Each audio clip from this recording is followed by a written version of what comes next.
Tere tulemast peatükki Mänguline keeleõpe. Mina olen Elina Heinmäe ja tutvustan teile peatükki, mille kirjutasin koos hea kolleegi Heili Raskaga.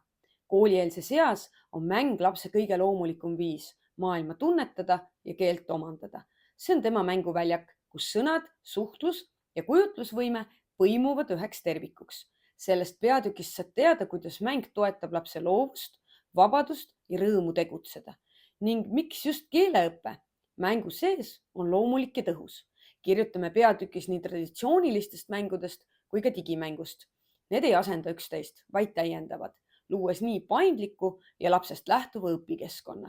Samuti toome praktilisi näiteid, kuidas õpetaja saab mänguga toetada lapse sõnavara arengut, suhtlusoskust ja enesekindlust keelt kasutada.